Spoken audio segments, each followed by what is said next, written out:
Welcome to AMiNDR, a podcast where we summarize the latest publications on neurodegenerative disease research so that you can stay up to date with the newest findings.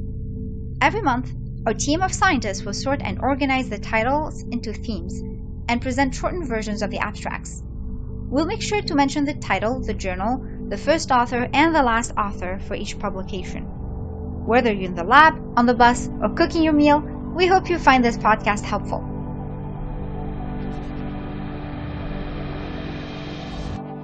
Hello, my name is Anusha, and not only will I be your host for this episode, but it's actually my first time hosting, which is really exciting. In this episode, we'll be covering two different subthemes under the umbrella of disease mechanisms and pathology. More specifically, 10 papers that came out in June of 2020 pertaining to changes in cognition and other symptoms, and 6 papers from June pertaining to synaptic transmission and neurotransmitters. Let's begin with papers addressing changes to cognition, vision, and verbal communication that are observed in individuals with Alzheimer's disease, or AD.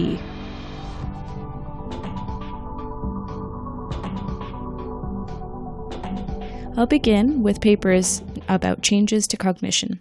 This is actually my first podcast recording, so bear with me if I butcher any names. I mean well, I promise. Okay, so beginning with a paper titled Progressive Memory Circuit Impairments Along with Alzheimer's Disease Neuropathology Spread, Evidence from In Vivo Neuroimaging. Authors here, Li Zhang and others, published this paper in the journal Cerebral Cortex. The authors set out to collect in vivo evidence that the neuropathology of AD may propagate transneurally or across brain regions. Subjects that were either cognitively normal, had mild cognitive impairments, or AD were classified using the ATN scheme and tested for hippocampal subfields volume, precuneus cortical volume, and for fiber integrity of cingulum angular bundles. Through these observations, they demonstrated that AD, as it progresses, may begin with neuropathology first in the hippocampus and then project through downstream fiber tracts into afferent cortices. Next up, a paper titled Sequences of Cognitive Decline in Typical Alzheimer's Disease and Posterior Cortical Atrophy Estimated Using a Novel Event-Based Model of Disease Progression.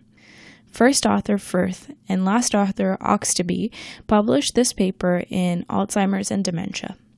These authors aim to characterize the sequence of the appearance of cognitive symptoms in 2 dementia syndromes. They developed a model to assess general cognition, memory, vision, and arithmetic in 2 groups, those with posterior cortical atrophy and those with typical AD.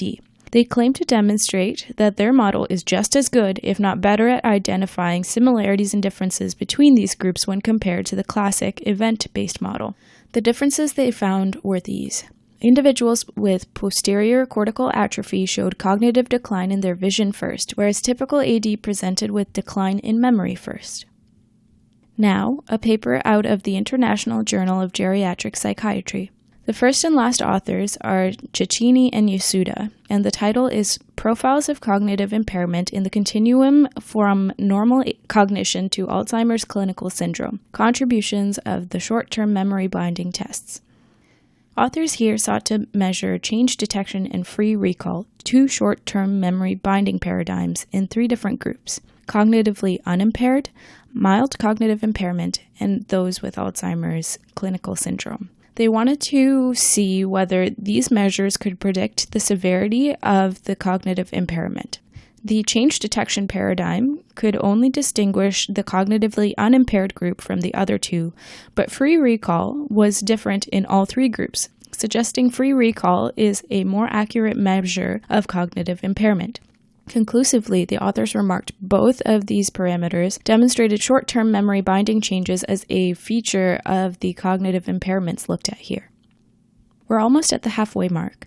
I'll now move on to papers assessing cognition, but now with an emphasis on the visual system. Here is a paper by Davis and Sikorsky and others published in Dementia and Geriatric Cognitive Disorders. The title is Eye Tracking Analysis of Visual Cues During Wayfinding in Early Stages Alzheimer's Disease. The authors wanted to identify differences in responses to cues in AD and control groups performing active wayfinding in a virtual reality spatial task. 7 AD subjects and 8 control subjects performed 10 trials of the task in a virtual rendering of a senior retirement community. Man, this is so cool. I wish I could perform my experiments on a virtual rendering of a beach. Anyways, getting back to the paper, they determined that based on how much attention was paid to salient versus non-salient cues, that individuals with AD seemed to have more difficulty in identifying cues that pertain to wayfinding and paid more attention to irrelevant visual cues. This could explain why persons with AD have a pronounced impairment in wayfinding. Next, the investigation of simultaneous EEG and eye tracking characteristics during fixation task in mild Alzheimer's disease, by first and last authors Moghadami and Fadardi, published in EEG and Clinical Neuroscience. These researchers use EEG, which is electroencephalography, and eye tracking to serve as potential biomarkers for AD. 19 patients with mild cognitive impairment and their age and sex-matched controls performed a fixation task where the data was collected. Duration of total fixation was significantly shorter for AD patients, but frequency was greater than controls. AD patients also displayed increased theta power and decreased alpha power, suggesting that this method of assessment can effectively identify changes in visual fixation in AD patients.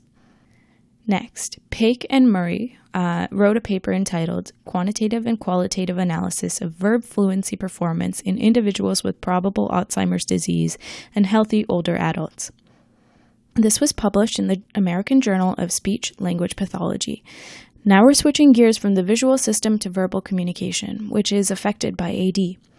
Participants with probable AD were compared to age and education-matched healthy controls and their psycholinguistic and lexical characteristics of responses in verb fluency tasks. I sure hope that nobody right now is scrutinizing my verbal fluency. The authors looked at parameters such as number and proportion of correct responses, whether the verbs were action or mental state verbs, and many more criteria. Their findings suggested that lexical semantic impairments could underlie the word retrieval deficits in individuals with probable AD. Speaking of semantics, our next paper is on the semantic priming in mild cognitive impairment and healthy subjects. Effect of different time of presentation of word pairs. This paper was published in the Journal of Personalized Medicine and was written by Guglielmi, Mara, and others. Here, individuals with mild cognitive impairment were compared with healthy subjects in a semantic priming task. The task required the identification of semantic word pairs where stimulus was presented at 2 different onset times. Semantic priming, which reduces the response time for related words versus unrelated words, was present only in healthy subjects and non-converting mild cognitive impairment subjects. The absence of semantic priming effects in converting mild cognitive impairment subjects seemed to indicate that it may be the semantic knowledge and not the access to semantic stores that is affected by mild cognitive impairment that converts to dementia. Now we'll explore the fascinating topic of audience design, which is a person's ability to tailor the way they speak to their listener. The title of this paper is Partner-Specific Communication Deficits in Individuals with Alzheimer's Disease.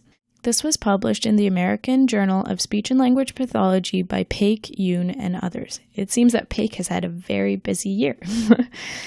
Researchers here assessed whether individuals with AD used audience design in communication with their partners. 10 AD subjects, ranging from those with mild to moderate cognitive impairment, were assessed alongside 12 healthy controls in a referential communication task with 2 experimenters, one of whom they had familiarity with.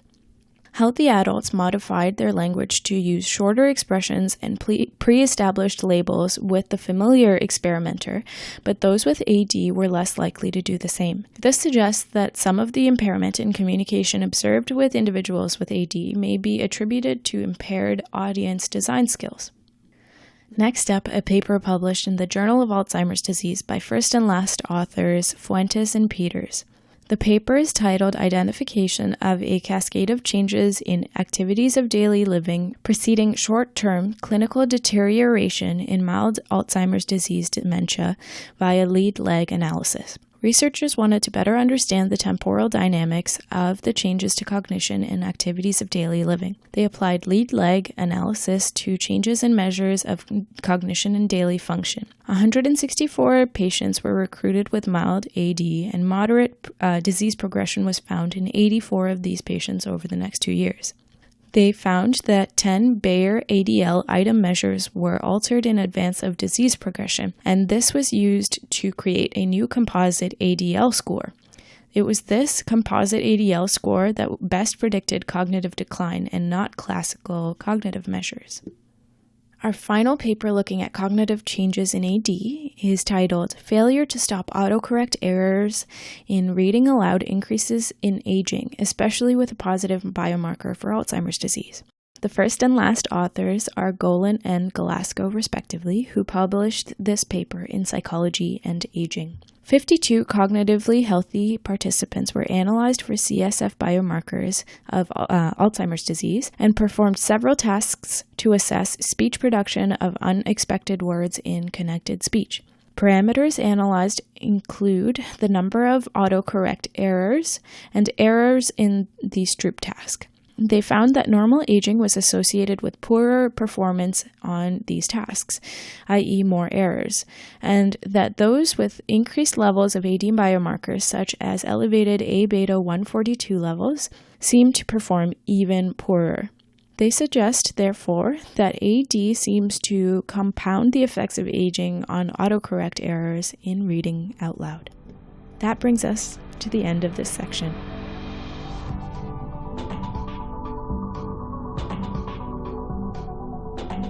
The topic we'll be covering in this next section is synaptic transmission and neurotransmitters, first looking at the GABAergic and then the cholinergic system.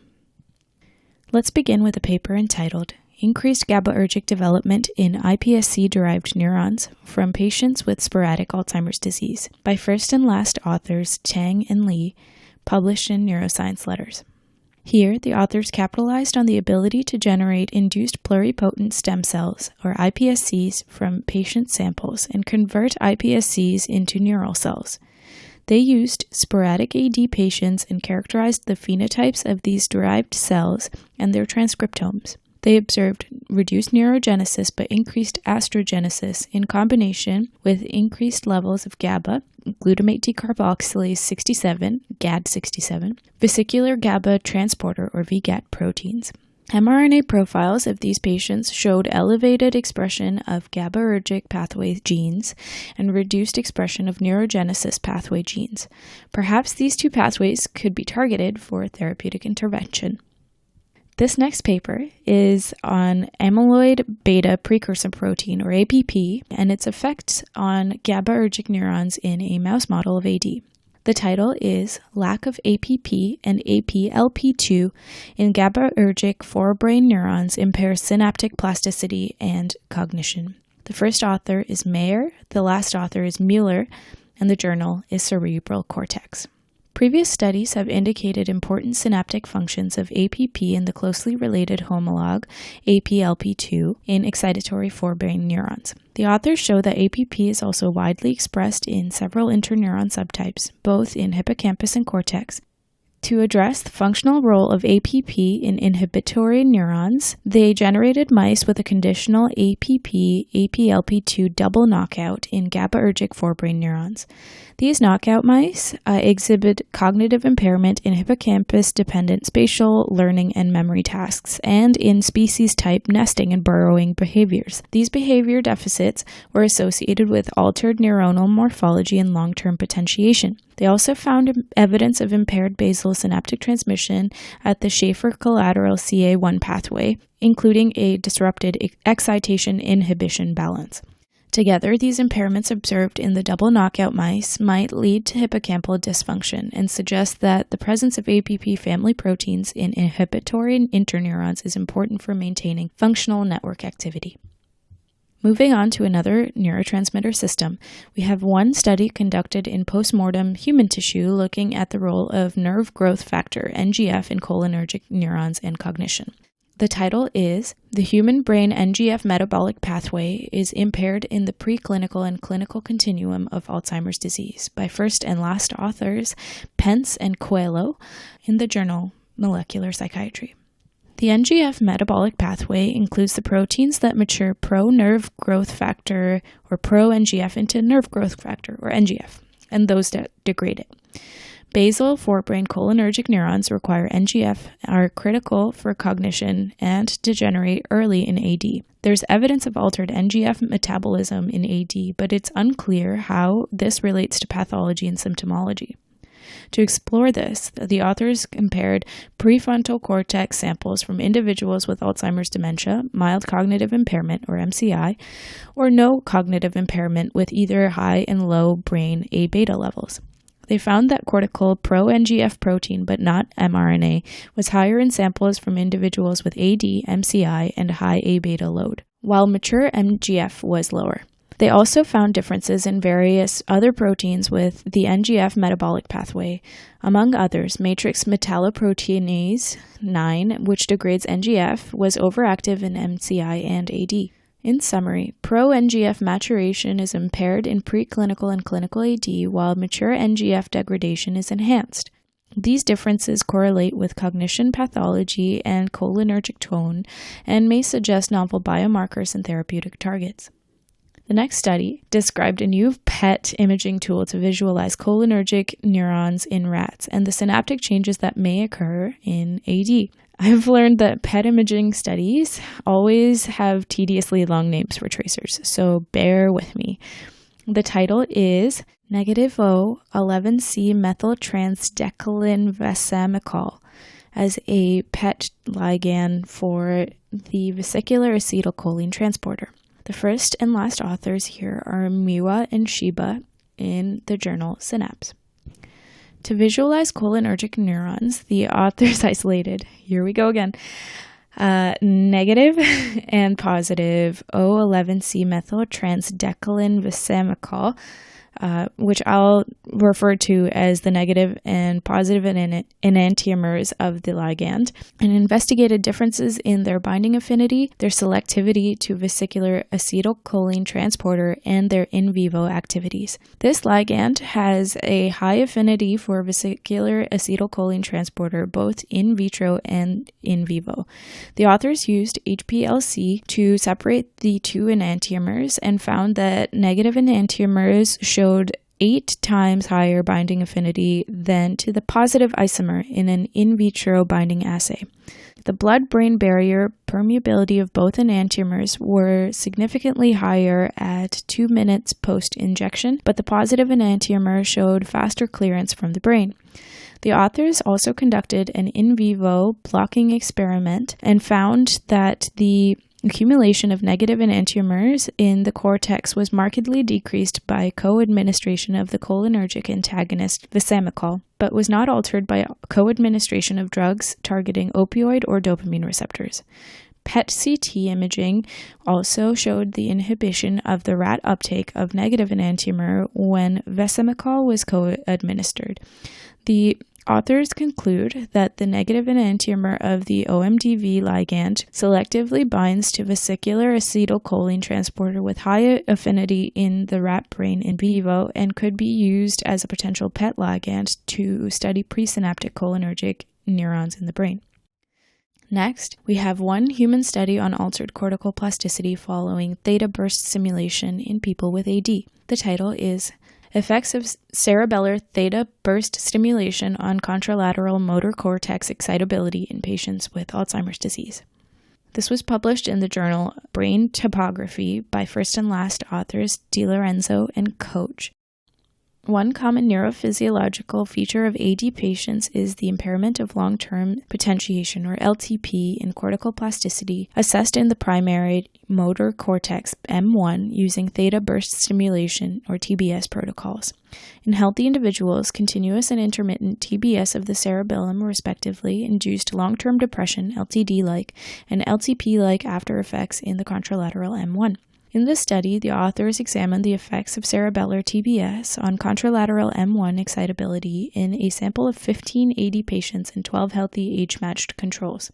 Motor-evoked potentials, or MEPs, were measured in the contralateral M1 before and after cerebellar TBS protocols. When compared to the controls, AD patients showed an impairment of LTP-like cortical plasticity following cerebellar intermittent TBS, whereas continuous TBS led to LTD-like after effects in both groups. This study shows that mechanisms of cerebellar cortical plasticity are impaired in AD and that modulating neural activity within the cerebellum may be a therapeutic strategy. Our final paper is entitled Expression Levels of the Alpha-7 Nicotinic Acetylcholine Receptor in the Brains of Patients with Alzheimer's Disease and Their Effects on Synaptic Proteins in SHSY5Y Cells. This was published in Molecular Medicine Reports by first and last authors Ren and Key. Researchers here set out to identify the correlation between acetylcholine receptor alpha-7 subunit and A-beta in AD patients as compared to healthy brains, which they analyzed with immunofluorescence. They also used the neuronal-like cell line SHSY5Y cells to overexpress or silence acetylcholine receptor alpha-7 subunits with or without treatment with A-beta 142 oligomers. The levels of A-beta was significantly higher in AD brains, with alpha-7 acetylcholine receptor subunit expression conversely decreased. With the overexpression of the subunit in the SHSY5Y cells, there was a corresponding increase in mRNA and protein expression levels of synaptophysin, PSD95, and SNAP25, and the levels of these proteins were reduced with gene silencing of alpha-7 acetylcholine receptor subunit expression. The effects of A-beta oligomers in reducing expression of the aforementioned genes and apoptotic rates were attenuated by subunit overexpression and compounded by gene silencing. Therefore, alpha-7 nicotinic acetylcholine receptor expression may be neuroprotective for AD brains. And with that, we come to the end of this section on synaptic transmission and neurotransmitters.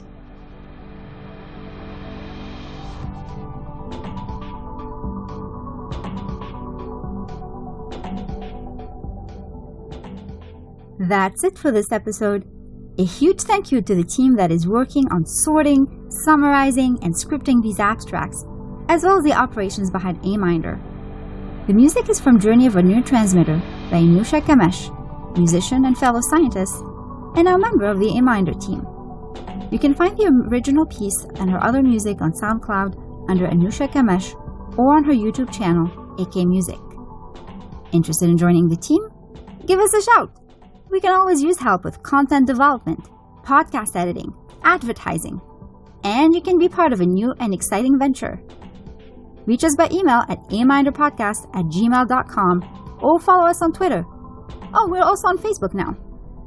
Don't forget to subscribe to our mailing list if you want access to the bibliography for each of our episodes. The references come with timestamps. Timestamps. So you can more easily locate the paper that caught your interest. Check our notes below for details on how to sign up. And very close to this, you'll also find a link to our feedback survey. Because, your feedback matters to us. So please, pretty please, let us know how we can make this podcast a better tool for you. And last but not least, thank you for tuning in with us. And on this note, we hope you found our podcast useful and accessible. Until next time.